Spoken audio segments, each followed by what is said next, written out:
மக்கள் முட்டாள்கள் அப்படின்னு நம்பணும், அவங்கள மேலும் முட்டாளாக்குனா அது வெற்றி அப்படிங்கிற கணக்கில் போகுது. 1000 பிரச்சனைகளுக்கு மத்தியில் மக்களுக்கு இருக்கிற ஒரே குறைஞ்ச விலை பொழுதுபோக்கு திரைப்படம் பார்க்கறது.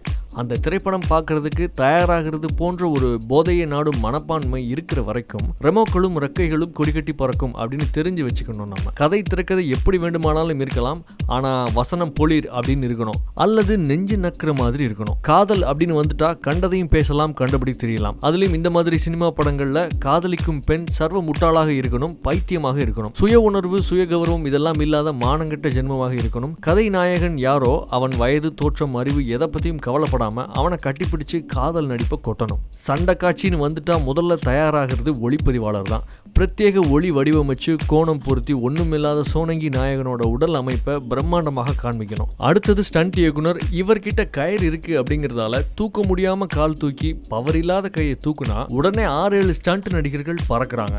அடுத்து வர்றது இசையமைப்பாளர். இவரோட பின்னணி இசையில கதை நாயகன் காண்டா மிருகமாகிடுறான். இசையாலேயே அடிக்கிற வித்தை தெரிஞ்ச மகான் இவர். நடிகனுக்கு சூப்பர் சம்பளம், கவனிப்புகள் மற்றும் கதையில வசனங்கள்ல மூக்க நுழைச்சு மாற்றம் செய்யும் அதிகாரம். இப்படித்தான் இருக்கு இப்ப தமிழ் சினிமா. முன்னேறுமா அப்படிங்கிறது டவுட் தான். மற்ற சினிமாக்கள் மத்தியில இந்த கமர்ஷியல் சினிமாக்கள் இருந்துட்டு தான் போட்டுமே அப்படின்னு நினைக்கிறீங்களா? நீங்க உங்களோட கமெண்ட்டுகளை பதிவு பண்ணுங்க.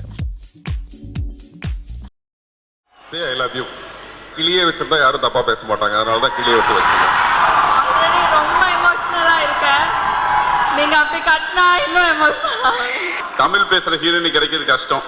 என்ன மாதிரி பசங்க ஹீரோ டைரக்டருக்கு கிட்டத்தட்ட ஒரு 3 வருஷமா சுசீந்திரனோட படம் பண்றதுக்காக காத்திருந்து நான் இந்த படத்தை பண்றேன். ரஞ்சித் சார் இப்பவும் சொல்றேன், தினேஷ் பண்ண அளவுக்கு அட்டகத்தி என்னால பண்ணியிருக்க முடியாது, அதனால தான் நான் உங்களுக்கு அப்பவும் சொன்னேன். அழகி மாதிரி ஒரு சிறந்த படமா இந்த படம் எனக்கு அமையுங்கிறது ஒரு மிகப்பெரிய நம்பிக்கை. ஆமா இல்ல, அது சைடுல இருந்து ஆமான்னு சொல்லுது.